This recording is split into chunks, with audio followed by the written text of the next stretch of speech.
In the 3rd year of my marriage with him, I stumbled upon an old post he had written. In it, he described how he and his true love were forced apart, and he had no choice but to marry the neighbor's daughter who had been in love with him for years. And I happened to be that neighbor's daughter. A barrier in a tragic love story, standing between the hero and heroine. The drama unfolded when I went to his office to find Daryl. The elevator doors opened, and immediately, I heard shouting mixed with the sounds of fists hitting flesh. It was Daryl's mother's voice. "Daryl is married. Why did you come back? Your mother stole Daryl's father away. Are you here to steal my son too? You shameless woman." It was the first time I'd seen Daryl's usually dignified mother lose control like this. And Daryl, holding tightly to someone in his arms, as if protecting a rare treasure. I opened my mouth to call his name. But someone suddenly pushed me. My arm hit the corner of a table, and my words turned into a cry of pain. "Ah." Daryl looked over at me, quickly letting go of the person in his arms, as if wanting to come help me. But then he saw his mother pick up a small potted plant. And without hesitation, he turned back to shield that girl again. The pot struck his head directly. In the instant, the blood started dripping down his head. The surrounding sounds grew chaotic. I heard Daryl's mother calling his name in distress, "Daryl." The girl in his arms, sobbing, "Are you okay, Daryl?" And Daryl, in a voice as faint as a sigh, said, "As long as you're okay." The commotion ended with Daryl unconscious, rushed to the hospital. Before I left, he held my hand and softly called out my name one last time, "Mila." Daryl's mother said she would explain everything at home and told me to go to the hospital to check on Daryl. It was already evening when I arrived. Daryl's friend Cole was standing by the door of the hospital room. The moment he saw me, he started to speak. But I gripped his wrist tightly, forcing him to stay silent. The door to the room was ajar. And I could hear inside a girl's voice, playfully pleading. "Just try a bite. I made it just for you." Daryl looked down, sighing lightly, "Vivian, you don't have to." Before he could finish, the young girl's eyes were already glistening with tears, making her look so delicate and pitiful. Daryl stopped talking and obediently swallowed the spoonful of porridge she offered. I didn't miss the quick flash of pain on his face. He'd been burned. Vivian didn't seem like the type who'd know how to take care of someone. Cole tugged at my shirt with his free hand, his face downcast.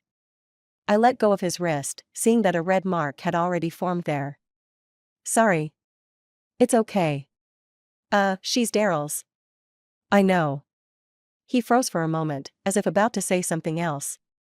But the voices in the room suddenly grew louder. Vivian seemed to be crying. "I'm only here because I can't stop worrying about you. You got hurt because of me. Don't I even have the right to care for you? Daryl. We clearly loved each other so much." There was a sound of rustling fabric, as if Daryl was holding her. Then, the voices lowered again, like whispers between lovers. "Mila." Cole called my name again, his voice trembling slightly. "Don't cry." When I touched my cheek, tears were streaming down. How embarrassing. I lowered my head, covering my eyes. "I'll go now. Daryl and I had a whirlwind wedding 3 years ago. I'd just finished school and returned to the country, and my parents threw a welcome home party. Daryl drove to pick me up. Even the calming instrumental music in the car couldn't ease the awkwardness of not seeing each other for 3 years. And the nervousness of being alone with someone I'd secretly loved for so long. We chatted on and off during the drive. But as we neared our destination, my seatbelt suddenly got stuck. I fumbled with it, flustered. Daryl chuckled, leaned over, and unbuckled it for me. The faint scent of sandalwood lingered near me. My body froze. Daryl looked up, noticing my reaction, and gently ruffled my hair. "It's only been a few years. Why are you so distant now? Didn't you say you wanted to marry me when you were little?" Daryl rarely joked like that. My face turned crimson, and my heart felt like it would jump out of my chest. This surreal feeling lasted all through the party. Until he, holding flowers, confessed to me in front of both our families. Under the dazzling lights. The young man I'd held in my heart for over a decade. His eyes bright, his smile warm at the corners of his eyes, said, "I've waited so long for you to come back. Mila." It was like the dream I'd had countless times as a girl suddenly come true. At that moment, I thought, I must be the happiest person in the world. Our life after marriage was sweet. Daryl was very attentive. He'd take care of me during my period, stay by my side when I was sick, and constantly watch over me in everyday life. All I could think about was that he treated me so well. So I wanted to be even better to him. It was only later that I found out. He had cultivated that patience and gentleness, bit by bit for Vivian. If it weren't for a friend who stumbled upon his post and shared it with me, I might have stayed in the dark forever. I've fallen for my dad's mistress's daughter. What should I do? I know I shouldn't, but I can't control how I feel. She's so cute, like a child. She always hugs me, saying she wants to be with me forever. When my mom found out, she wouldn't let us be together. When I stayed with W, my mom threatened to kill herself to force us apart. I don't want to hurt my mom. But I don't want W to be sad either. Are you insane? Imagine how much your mom must hurt. I support you. Why should love be separated? My mom pushed too hard. She held a knife, asking me if I wanted W or her. In that moment, I suddenly realized my mom looked so much older. I couldn't go against her. Then what about W? Didn't you say you wanted to be with her forever? Stop hurting your mom. I broke up with W. My mom still wasn't reassured, she pushed me to marry quickly. The neighbor's daughter was coming back from studying abroad. We grew up together, and her mother often said she liked me. My mom told me to marry her. I proposed to the neighbor's daughter. What are you doing? Now you've hurt another person. What about W? She's the one you've hurt the most. The post ended with a response to a question. He said he got married that day. He was now someone else's husband. Someone asked, what about W? Do you still love her? And he answered, yes. The date of that answer was July 14th at 10:15 a.m. The morning of my wedding with Daryl. At 10 a.m., I was sitting in my room, dressed in my beautiful wedding gown, makeup flawless. My best friend stood by the door, ready for the groom to come claim me. At that moment, I thought, I was finally about to marry the man I'd loved for 10 years. How wonderful. That night, Daryl never came home. By the time I finished reading the post, my face was drenched with tears. The air in the room felt thin, leaving me gasping for breath. I thought of stepping outside to the garden for some air. Amid the swaying shadows of the trees, I saw a familiar figure in the distance. Daryl was standing under a streetlight, Vivian looking up at him, the two standing close together. Vivian. We can't do this anymore. I'm already married. She's a good person. I can't hurt her. The dim light softened Vivian's face. She looked like she was about to cry, but tried to hold it in, pretending to be strong. I know. I just can't forget you, that's why I came back. Just working at your company, getting to see you every day, that's already enough. I shouldn't want more. Daryl. I'll keep myself in check. His last sentence came out in a jumbled mess. The instant Vivian's tears began to fall, I could see the deep pain in Daryl's eyes, clear as day. Before he even realized it, he had already pulled Vivian into his arms, comforting her. It was such a familiar sight. Because, back when I cried, he held me just like that, so many times. He'd gently wipe away my tears and soothe me. Every time I felt down, Daryl would give me a gift afterward. Like I was a child. I'd always say, there's no need for that next time. He'd just hold me and smile gently. If it makes you happy, I'll do anything. The wind howled in my ears. But I could still hear my own heart shattering. That day, I went from desperately wanting to rush over and confront Daryl, to crying alone until I couldn't hold it in anymore. And finally, to calmly choosing a different path. Let them be happy together? There's no way the world is that kind. When I left the hospital, I didn't go home. Instead, I drove to my parents' house. Mom looked surprised when she opened the door, then smiled. What brings you here all of a sudden? I forced a smile. Just missed you guys, that's all. Mom glanced behind me. Where's Daryl? Didn't he come with you? He's in the hospital. What? He's in the hospital? What happened?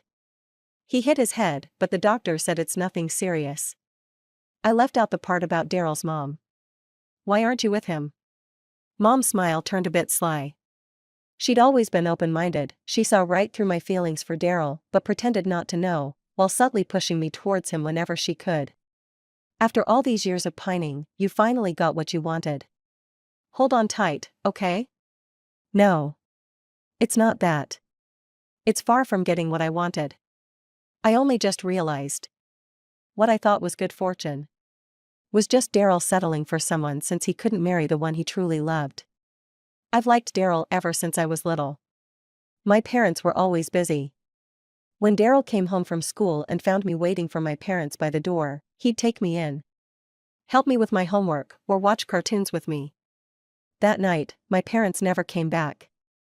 I fell asleep in his room while reading comics, only to wake up to a thunderstorm outside. I'd had a nightmare and was terrified by the thunder. Crying for my parents. Daryl rushed in from the next room, even losing a slipper along the way. Mila. My face was covered in tears and snot, and Daryl couldn't hold back a laugh. He grabbed a wet towel to wipe my face, comforting me as he cleaned me up. It's okay, it's okay. It was just a dream. But the more he comforted me, the harder I cried. Eventually, I cried myself to sleep, holding on to Daryl's hand. I remember him standing beside the bed, saying he'd stay with me. Will you always stay with me? I will.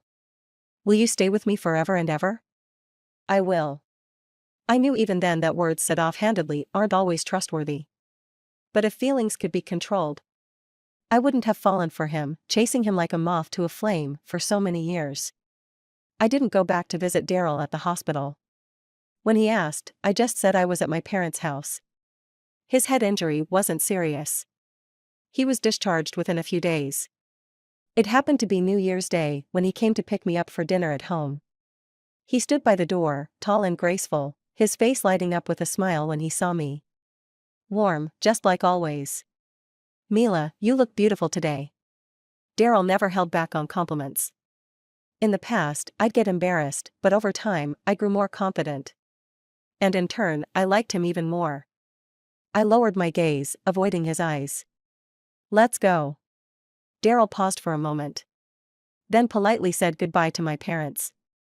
Daryl's mom had calmed down by then, returning to her usual gentle self. She didn't want to discuss that day's incident, and I pretended to have forgotten as well. She looked happy to see me, taking my hand. Mila, I bought some necklaces and bracelets for you. Come try them on. The kitchen is in good hands with the guys. Daryl hung up my coat, smiling, you go ahead with her. The jewelry Daryl's mom bought sparkled under the lights, almost blindingly bright. She helped me try on each piece, complimenting, so perfect. After the last piece, dinner was ready. The atmosphere at the table was warm, but it felt a bit greasy, like something was off. Everyone was hiding something. The moment the doorbell rang, I moved faster than Daryl and opened the door. Standing outside was an unexpected guest. Vivian. It looked like Vivian had hurried over, her forehead slightly damp with sweat. In the brief moment I stood there in shock, Daryl had already come over. Mila. Daryl. The second Vivian saw him behind me, her tears fell. Where did you go? You got discharged without telling me. Do you know how worried I was? I turned to look at Daryl. He kept a calm facade, clearing his throat lightly. Daryl. I looked at him. Who is she? Daryl didn't answer. Vivian pushed past me, rushing over to him.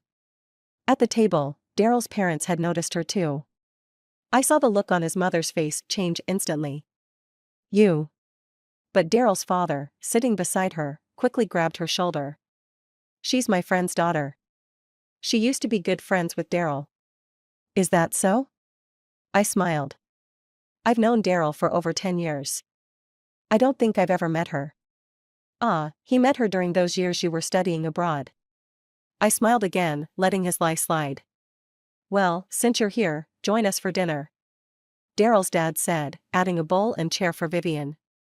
It was supposed to be a family reunion, but an outsider suddenly appeared. Vivian sat beside Daryl. And right in front of his mom, she kept piling food onto his plate, all affectionate. When she picked up another mushroom to place in his bowl, I stopped her. He doesn't like that. I looked at Vivian calmly, taking away the carrot she'd meant to give him as well. He's allergic to carrots. Vivian's smile froze instantly. The atmosphere grew tense. It's fine. Daryl suddenly spoke up, breaking the awkward silence. As if to prove he really didn't mind, he picked up a shrimp for Vivian. Just like that post mentioned. Vivian's favorite food. Vivian's embarrassment disappeared, replaced by joy. You still remember what I love. Daryl seemed to realize something and picked up food for me, too. Mila, try this. It's good. But I didn't like it. I preferred salt and pepper, braised, or grilled. Anything but plain boiled. I watched as Vivian dipped the shrimp in sauce, biting in with a look of bliss on her face. And then it hit me. The favored ones always have the privilege to take things for granted. Just like Daryl with Vivian. Just like me with Daryl. Suddenly, the food in my mouth felt hard to swallow, and I lost my appetite entirely. I put down my chopsticks. I have something to do tonight. I'll head out now. Where to? Need a ride? Daryl asked. I looked at him, my peripheral vision catching Vivian's hand slowly covering his under the table. No, that's okay. I stood up and left directly. I called a friend to go out drinking. Half drunk, I looked hazily at Lucy as she propped her chin on her hand and asked. What's up? Something bothering you lately? I stayed silent, downing drink after drink. Work's going well, you're gorgeous, and your husband's the guy you've had a crush on for years. Life seems perfect. Mila, with your life set up, if you're not the epitome of success, you're at least fate's favorite. So what's bothering you? I couldn't bring myself to say it.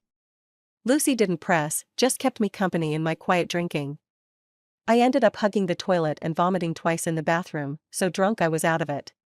Knowing nothing else to do, Lucy called Daryl. When Daryl came to the bar to pick me up, I stood like a statue under the lamppost by the entrance. But the moment I saw him, my tears began to fall. Daryl paused, surprised, and pulled a tissue from his pocket. As he wiped my tears, I didn't avoid his touch, just stared at him blankly. You look a lot like someone I like, I said. Daryl chuckled softly. Oh? What's his name? Daryl. He burst into a smile, one that bloomed like a night flower in the dark. I looked at him, my mind swimming with dizziness. I felt an overwhelming urge to pour out my heart. Do you know something? I've liked him for so long. I just never dared to tell him. How long is so long? What year is it again? I asked. Daryl named the year, and I counted on my fingers again and again, until finally, I had it. 10 years. The light from above cast a soft glow on Daryl's tousled hair, making it look almost transparent. His beautiful face froze. You don't believe me? I asked. He shook his head. Annoyed, I grabbed my phone and opened my private album.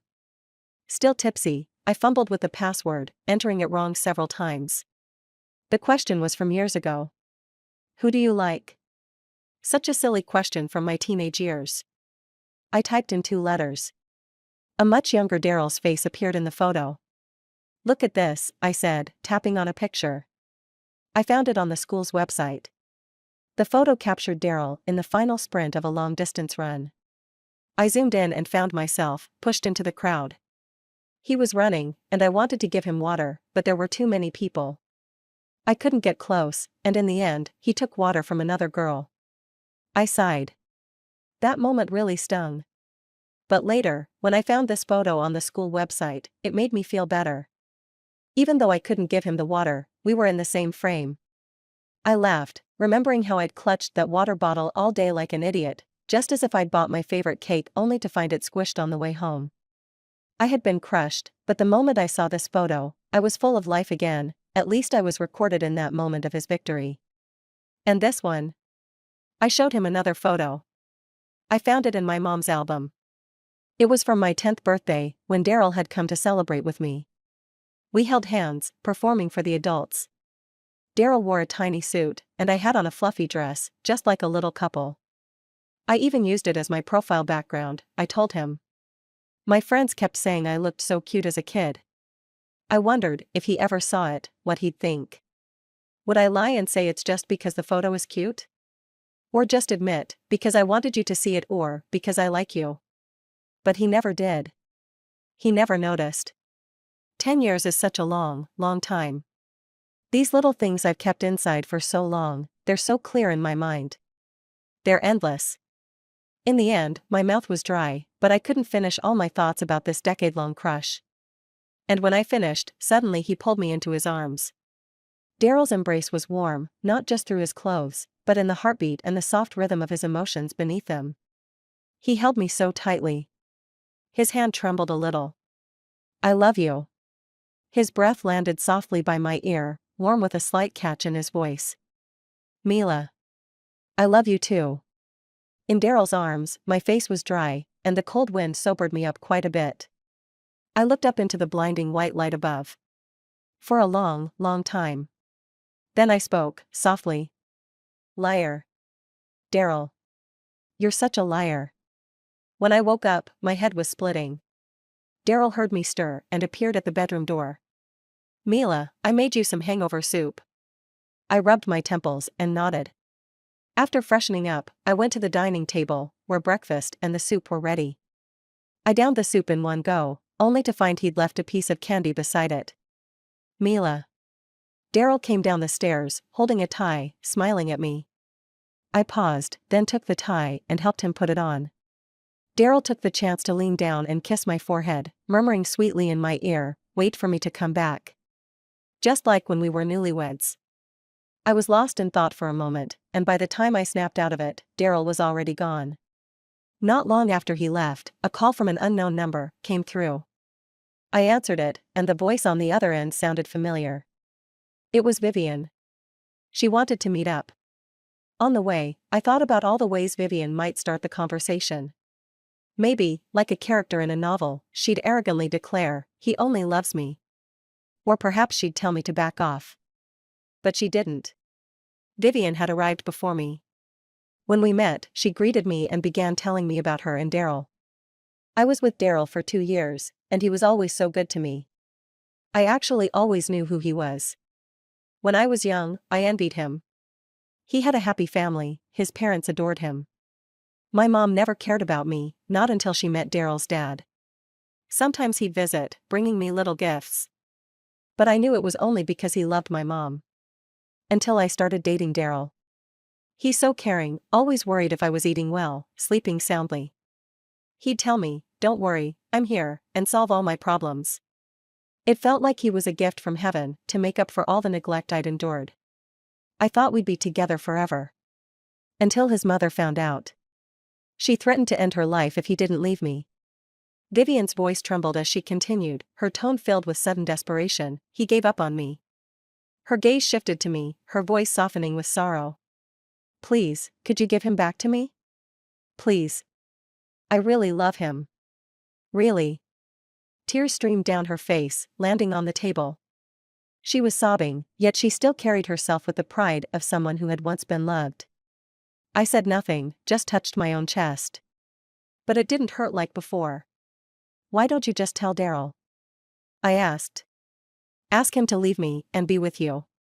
Vivian was stunned, a tear frozen on her lashes.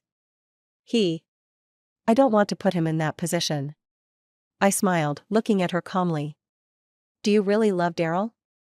"Yes," she answered firmly. But I laughed. "Then tell me, what's Daryl's favorite food?"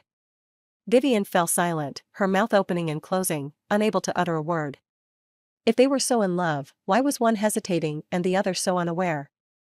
Maybe my laughter had provoked her, for Vivian's expression shifted from softness to anger. "Mila. If you insist on doing this, don't blame me. He'll never let me go." Vivian wasn't just talk. When Daryl came home late from work, I noticed the faint peachy scent I'd once smelled on her. I was curled up on the sofa, watching an anime. Daryl changed his shoes and tried to hug me. I dodged. On screen, the female lead was confessing to the male lead, who hesitated. She asked if he loved her. I looked over at Daryl. He was gazing at me, eyes holding only me. Just like when we were kids, and he'd sit with me after school, watching anime as I did my homework. Daryl. I spoke seriously. I always thought, if I got married, it would be to someone I love. Daryl smiled, bending down to scoop me up from the sofa. He looked up at me, his gaze sincere. Mila. I already married the one I love. I lowered my gaze. Liar. Vivian hasn't disappeared from my world, even though Daryl tries his best to keep things calm on the surface. But she's getting more and more outrageous. In the middle of the night, Daryl's phone rang, waking me from my sleep. When I opened my eyes, I saw him hurriedly putting on his clothes. Noticing that I was awake, he looked apologetic. Sorry, Mila. I didn't mean to wake you. I have to go out for a bit, he said, adding, just go back to sleep. I nodded, lying in bed, watching as he left the room. Downstairs, I heard the door close with a bang. Now fully awake, I realized I had overheard something, Vivian's voice. She was crying softly, her tone fragile, saying there was someone outside her room knocking on her door and window. I'm so scared, she said. Daryl, could you come stay with me? I'm really afraid. Even a child knows that when you're in trouble, you call the police. But she chose to call someone else's husband. The day the weather forecast predicted the first snow, Daryl and I had made dinner plans. When I went to his office at noon to meet him, he looked hesitant. Daryl? I asked. Today, I have a friend visiting from abroad. I haven't seen them in years, he said. I might not be able to make it tonight. That's fine, I replied. Daryl smiled, but I could read a sense of relief on his face. I'll pick you up tonight. Where will you be? He asked. I gave him an address, and he nodded. I headed to a restaurant downtown by the floor-to-ceiling windows. A pianist played in the main hall, the music flowing like a gentle stream. Although it had been years, my friend Zoe and I picked up right where we left off, chatting nonstop over our meal. As evening fell, the snow began to drift down in soft flakes. Zoe looked outside with delight. I just got back, and it's already snowing. My luck is amazing, she exclaimed. I smiled and glanced out over the square. There were quite a few people walking along the streets, and several couples holding hands. Amid the falling snow, a girl suddenly leaned in and kissed her boyfriend. Watching them, I froze. The restaurant was warm, yet I suddenly felt as if I were plunged into ice, my whole body stiffening. What's wrong? Zoe followed my gaze. When she saw the kissing couple, her expression softened with understanding, and she laughed. They say that couples who kiss on the first snow will be happy together forever, she teased. Mila, are you missing your husband? She asked. Thank you for spending such a romantic evening with me. I fell silent, my gaze lingering on the affectionate couple as they finally parted, arm in arm, strolling down the snowy street. After a long pause, I said, that's my husband. I saw Daryl's message when I landed. I had missed several calls and unread messages. Judging by the timing, it was likely the middle of the night back home. In the past, he'd always get anxious when he couldn't reach me. I had applied for this business trip right after saying goodbye to Zoe, without even packing, so I knew I wouldn't be home for a while. I replied to Daryl, letting him know I was on a business trip. His response came instantly, that's good. Come back soon. But Vivian was quicker than I expected. The very next day, she sent me a photo, a mirror selfie in our bathroom, wrapped in a towel. I quickly saved it before she deleted it. Stop wasting your energy. I'm not going to ask for a divorce. You'd be better off putting in the effort with Daryl. By the time the project wrapped up, more than 2 weeks had passed. My life was gradually returning to normal. On the day I flew back, Daryl was at the airport to pick me up. We hadn't seen each other in weeks, yet it felt as if a thick wall stood between us. He did most of the talking during the drive, while I replied absent-mindedly, focused on my phone, responding to messages from colleagues. Mila. Daryl's voice was hesitant. Is there anything that's been bothering you lately? I was just about to answer when his phone rang unexpectedly, and he accidentally hit speaker. In the confined space of the car, Vivian's voice came through clearly, slurring slightly as she murmured Daryl's name. Daryl. I'm at the bar, and I think I drank too much. Could you come pick me up? My head's spinning, my legs feel weak, and someone keeps staring at me. When I looked up, I caught Daryl's tense expression in the rearview mirror. Sorry, he started. Go ahead, I interrupted, meeting his gaze calmly in the mirror. Mila. Daryl tried to explain. I know. A friend's daughter, I replied flatly. I opened the car door and got out. I need to stop by the office anyway. Go pick her up. Daryl returned sooner than I expected, just as I finished moving my belongings from the master bedroom to the guest room. Mila, I dropped her off and came back right away. What are you doing? He asked, bewildered. I'm moving out, I replied. I haven't been sleeping well lately. We should sleep separately for now. I became busier with work, often coming home late. Daryl would wait up, keeping the lights on until I returned. Each time I walked through the door, he'd ask, Are you hungry? Do you want a late-night snack? I'd shake my head and head straight to my room without chatting. I could feel Daryl's gaze on my back, confused and a bit hurt, but I had no desire to expend any more energy on him or Vivian. This continued until we attended a banquet together. I clung to his arm, mingling with the guests. Thanks to him, I met some potential clients.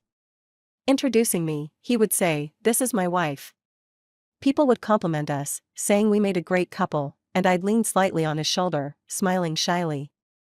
You two look so in love, someone commented. I just smiled. After the banquet, as soon as we got in the car, I pulled my hand away from Daryl's arm. He looked bewildered, his hand frozen midair. Mila, he murmured, but when he saw my calm, indifferent expression, he fell silent. I leaned back against the car window, exhausted. Why, don't you sit in the front seat anymore? He asked. I massaged my temples, giving a dismissive reply, I just don't feel like it. The rest of the ride home was silent. I changed my shoes and headed to my room. Mila. Daryl's voice stopped me. How's your insomnia? Has it gotten any better? Without looking back, I answered, No. Suddenly, he grabbed my hand tightly, his fingers trembling. Mila. His voice was raw with desperation. Please tell me. Tell me what's wrong. Why did you start sleeping in a separate room as soon as you came back? Why are you coming home later and later? Why do you act affectionate in public but won't even talk to me at home? Why? It's like you don't love me anymore. Let go. I spoke calmly, and he released his grip. My wrist was already reddened, and I rubbed it to ease the ache. Is there something you'd like to admit? I asked, looking him straight in the eye. What? He replied, confused. I held his gaze for a long moment. Like, I said slowly. Kissing someone you love on the first snow is supposed to bring happiness forever? Daryl's face paled, his posture shrinking as he whispered, You saw. Vivian had chosen the most conspicuous spot. It was hard not to see, I replied, forcing a smile that was more painful than tears. Daryl. My voice was soft, but my words cut deep. When I was drunk that night and told you I'd loved you for 10 years, you hugged me and said you loved me too. But is that the same feeling you had when you told someone online you loved Vivian 2 years ago? It's not the same, he protested. He quickly spoke up, trying to explain. I smiled and closed the bedroom door in his face, not letting him finish. I no longer needed an answer. Daryl. I never mentioned divorce to Daryl. Instead, he was treating me better and clinging to me more than ever. He made breakfast before work, picked me up afterward, bought me flowers, my favorite treats, and all kinds of high-end gifts he thought I'd like. My colleagues would sometimes tease, Mila, what's your secret to having such a loving husband? I'd just smile. Sometimes, when Vivian called, he'd subtly hang up on her. Vivian showed up one day out of nowhere. It was at that same cafe. This time, she'd lost all her composure, with none of the arrogant defiance she once had toward me. What did you do? Vivian stared me down, clutching her cup so tightly her knuckles turned white. I took a small sip of coffee and smiled at her. I didn't do anything. All I did was remind him of how much I once loved him. And then, I left. Why should I divorce him to give them what they wanted? Wouldn't it be better if he couldn't have me, and she couldn't have him? Mila. He doesn't love you. He loves me. Me. Vivian lost it, screaming at me, her voice loud but lacking real conviction. Is that so? I put down my coffee and stood up. Then go convince Daryl to divorce me. Can you do that, Vivian? Daryl invited me out for a Valentine's Day date. I agreed, choosing a restaurant that would be hard to forget. When Daryl arrived, I saw a flash of unease on his face, but he quickly covered it up. He set down a gift box. I saw this a while ago, it suits you. Thank you. I opened it to find an expensive pink diamond necklace. Sorry, I've been so busy lately. I didn't have time to get you a gift sooner. It's fine. Daryl gave a warm, almost apologetic smile. Just having you here today is the best gift. His words were cut off by red wine splashing down on him. His white shirt was stained, red droplets fell from his hair onto the table, and I tapped my phone to start recording, aiming the camera at her. Daryl. Vivian's wine glass shattered on the floor. Her voice was sharp and desperate. You're spending Valentine's Day with her. Why didn't you respond to my messages? Have you fallen for her? Tell me, is it true? Daryl stayed silent, standing up to take a towel from a waiter and wiping the wine off his face. Curious onlookers surrounded us from all sides. I sat calmly in my seat, watching this spectacle. Sorry. Ignoring her, Daryl turned to me. Mila, we had a bit of an incident. The waitstaff had already stepped in to stop Vivian. Don't be upset. I'll make it up to you. Mila. Vivian's eyes suddenly shifted to me. You planned this. You did this on purpose. You wanted me here, just to make a fool of me. Her rage grew as she grabbed a bottle from the table and hurled it at me. In a flash, someone shielded me. The heavy thud of impact was unsettling. Daryl had pulled me into his arms. I could hear his heartbeat pounding louder and louder. But my face remained expressionless. Vivian stood there, restrained, hands still in mid-throw. Daryl turned around and slapped her, swift and forceful. I haven't changed my heart. Vivian. She's my wife. Gasps echoed from the crowd as someone muttered, calling Vivian insane. She dared to act out in front of the wife, knowing she was just the mistress. Vivian stared at Daryl, her face pale, tears streaming down. The scene finally ended when the staff escorted her out. I had lost my appetite, and Daryl looked a mess. So we left. While waiting outside for a car, Daryl apologized. Sorry, Mila. I wanted us to have a nice evening, but it ended up like this. If you're free, maybe we could try again tomorrow. I'm busy tomorrow. I cut him off. The air between us suddenly felt thin. I replayed a snippet of the recording. When I looked up, I found Daryl watching me.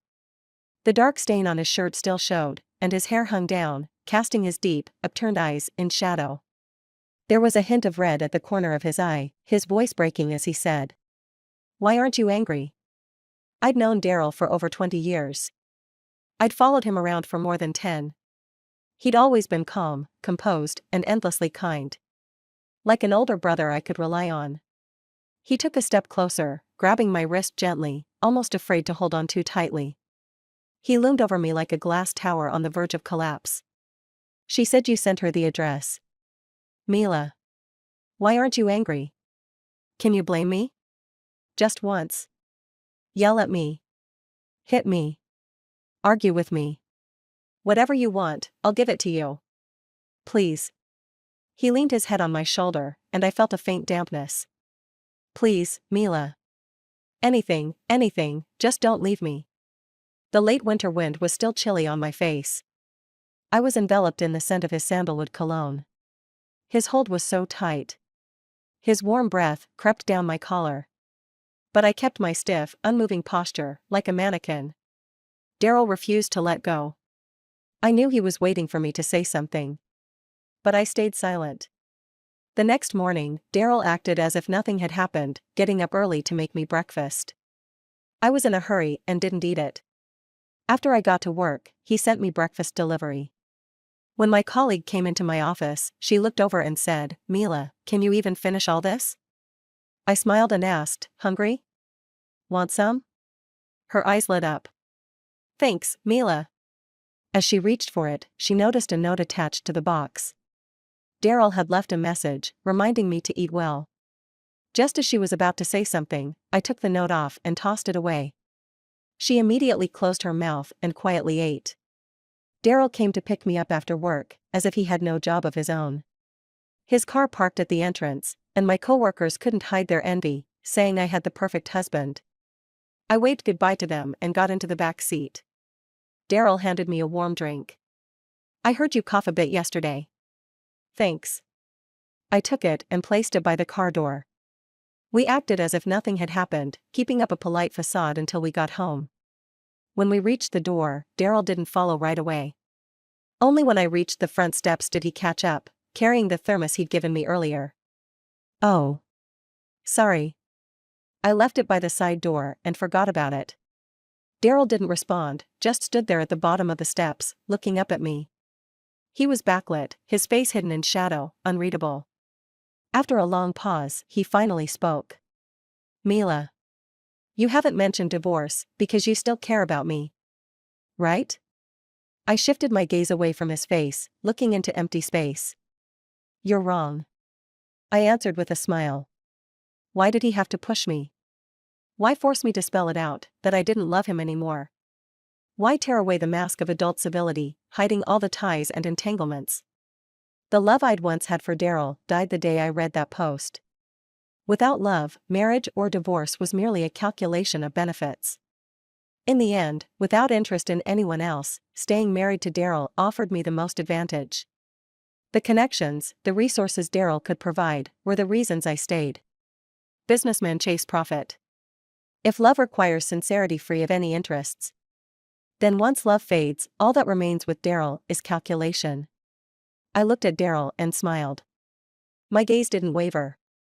I'm just putting things to their best use. Don't you get it? Daryl. Our marriage lost its love long ago. All that's left is the semblance of harmony masking estranged calculations, remorseful attempts to appease. A relationship held together solely by the cold framework of the law. Daryl stumbled back slightly.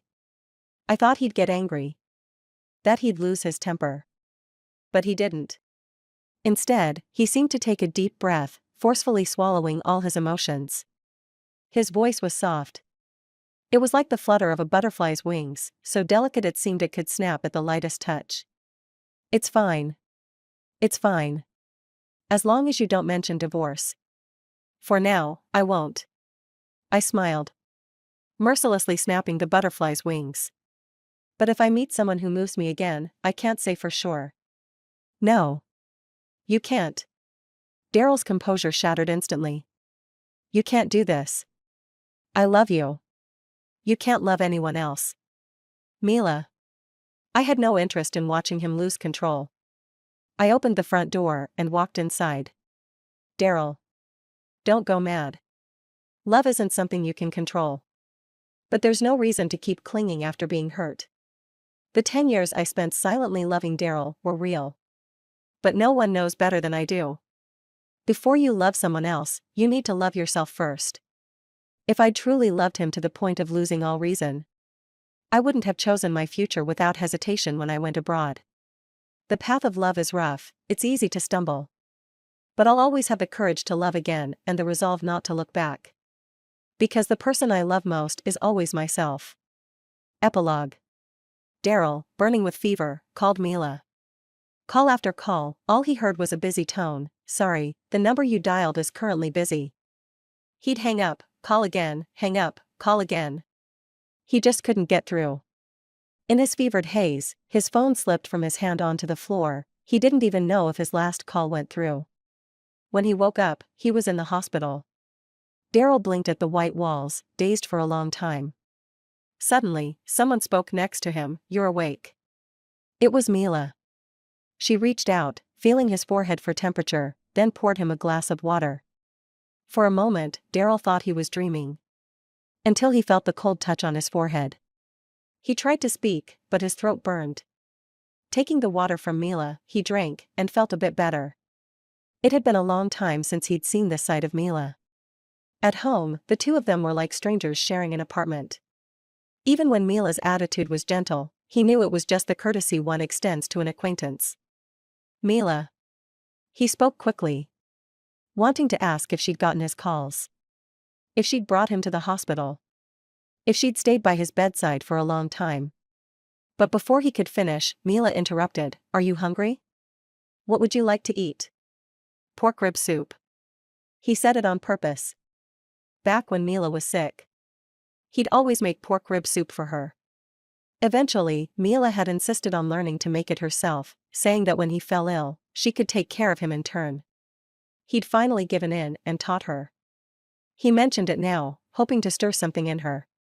But Mila didn't miss a beat on her phone screen, only nodded. "I placed the order.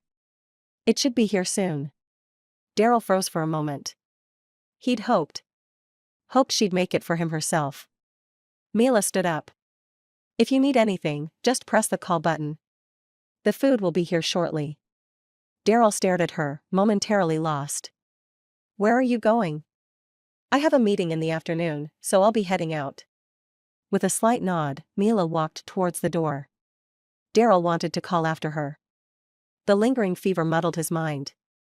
He reached out and caught the hem of Mila's shirt. Mila looked back at him. "Could you stay with me?" He knew he'd said the wrong thing because Mila's expression changed instantly. But she maintained her composure. "Sorry, the meeting is important." What meeting could be more important than a sick person? He wanted to ask her. He wanted to say, "You didn't used to be like this." He wanted to remind her that she'd once promised to take good care of him. He even wanted to say, you said that you loved me." But he couldn't say a word. The last shreds of his reason reminded him that he was the one to blame for ruining everything. He released her shirt. "Sorry." "Go on, then."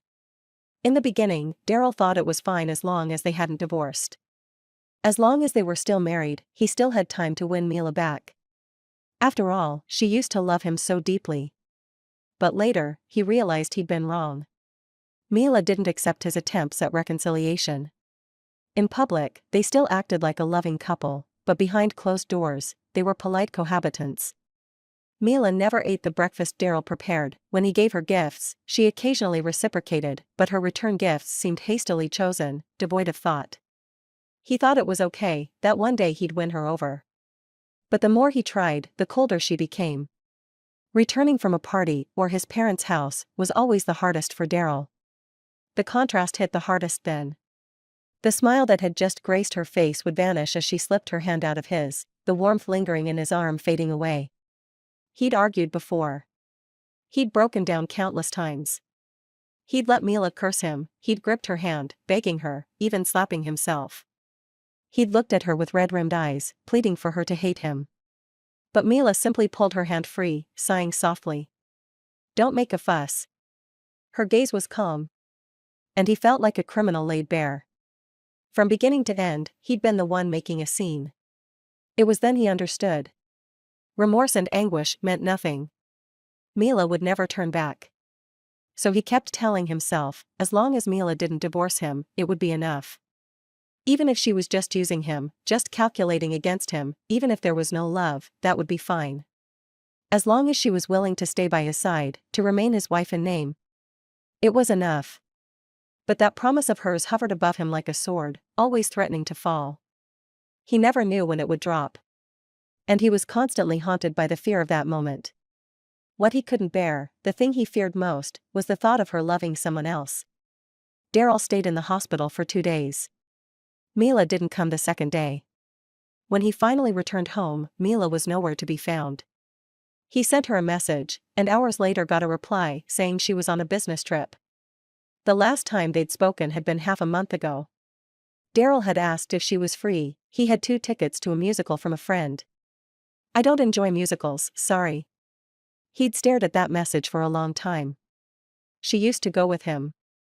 Afterward, they'd walk back together, Mila's hand on his arm, her steps light. Daryl would look at her and smile. Today was great. It wasn't the musical that made her happy. It was being together. Daryl hesitated, typing and deleting his message in the chat for a while, finally sending. "I'm out of the hospital. After a moment, he retracted it and replaced it with "Safe travels." There was no reply. Daryl sighed and set down his phone. The city buzzed in the evening, lights shining from every home. People were returning from work, the smell of food wafting through the air, accompanied by the laughter of families. Daryl didn't turn on the lights. He sat alone in the dark. Suddenly, he felt the emptiness of his home. He'd never noticed it before. When Mila wasn't busy, she liked curling up on the sofa to watch anime. It seemed like a habit he had picked up when she stayed at his place before. After Mila came back from studying abroad, he once felt she had matured, that she was somewhat unfamiliar to him. But soon he realized she hadn't changed at all. She still loved watching anime, still called him brother, laughed out loud when she was happy, and could be easily cheered up when she was sad. In truth, Daryl was glad. At the office, Mila was sharp and capable. Everyone praised her independence. But only he knew. His little girl could still be playful, watch kids' anime, and laugh and cry over the characters. Only he knew. He used to feel an immense satisfaction. Only he knew this side of Mila. The night Mila returned from her business trip. She hadn't told him her arrival time. It was by chance that Daryl ran into her downstairs. He saw Mila standing face to face with another man. The two were chatting, and Mila had an expression he hadn't seen in ages, lively and radiant. The man, with a typically indifferent look, seemed to soften in Mila's presence, his gaze subtly gentle. Even though they weren't standing close, there was a natural harmony between them, a sense of exclusivity that no outsider could intrude upon. Daryl suddenly felt a surge of anger. A pang of bitterness he couldn't identify filling his chest. It even made him want to rush over and punch the man in the face. But he knew that would make Mila angry. He wanted to walk over, wrap his arm around her shoulder, and declare, "Thank you for bringing my wife back." But his feet were glued to the spot, unable to move. Beyond the anger, a wave of panic hit him even harder. The sword was hanging by a thread. Could it be him?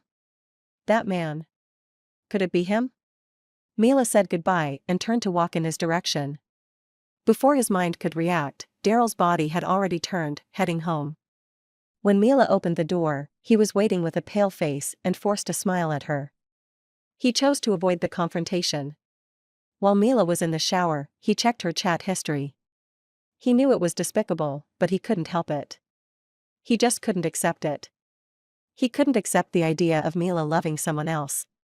Mila's phone still had the same pattern password as before, it hadn't changed, and he unlocked it easily.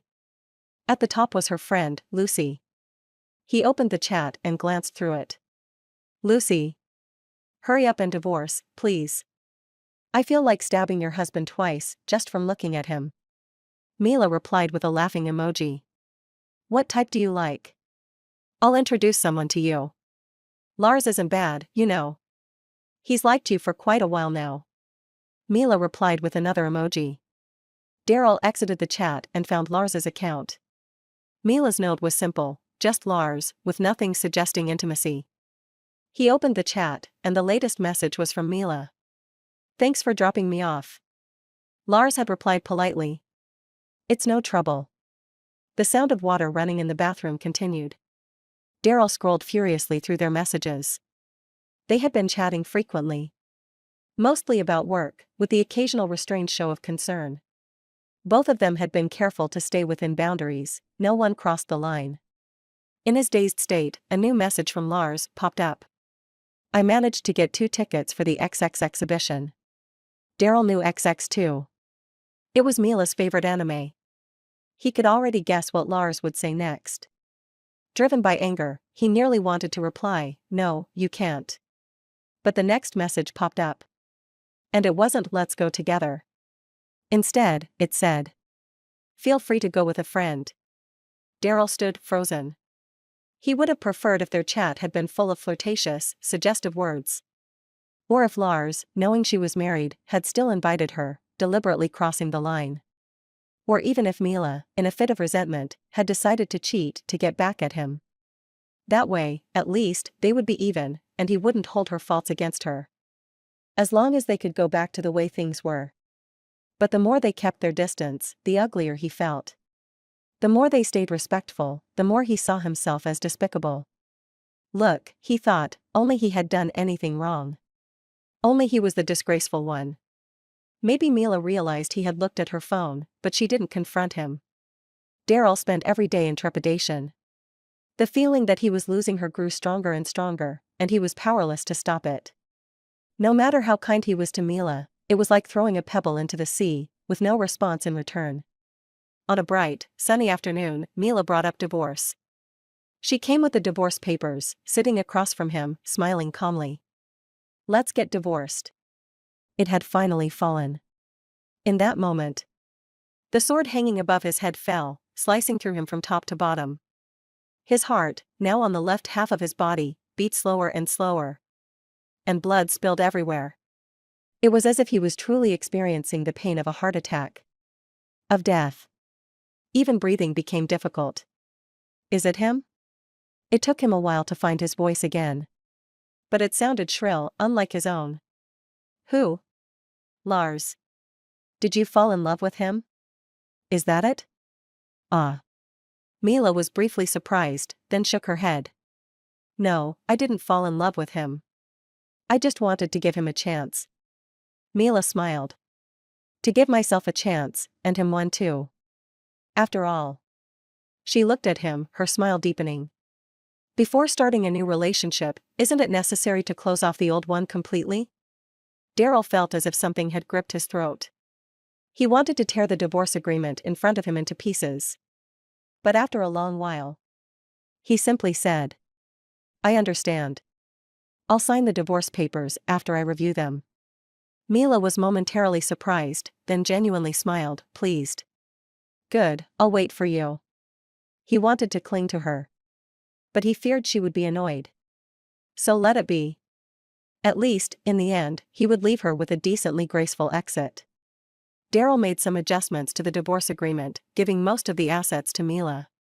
She called him to ask. It's compensation. The person on the other end chuckled, not saying anything. That was just an excuse. He only wanted to leave her with a good impression at their final parting. Even though things had already fallen apart between them. The day they picked up the divorce certificates, Mila arrived alone, and left alone as well. As Daryl stood by the door, he asked, should I give you a ride? Mila shook her head and said calmly, I'll walk. Lucy is waiting for me. Daryl watched her silhouette grow smaller as she walked away. Until she disappeared from sight. It was a perfectly nice day. But he just felt terrible. Utterly, utterly terrible. He had wanted to ask her a question. Had she ever resented him? But in truth, there was no need to ask. She wouldn't care. Perhaps she'd never waste her time on something so pointless. Like the year he brought fruit over to Mila's house. Only to overhear her mother asking. Have you made up your mind? Are you really going abroad? What about the person you like? Are you willing to leave him? Mila had laughed then, her youthful voice sweet and bright. Mom. If it doesn't involve my family. Then to me, my future has never been a multiple choice question. She had always been this resolute. And,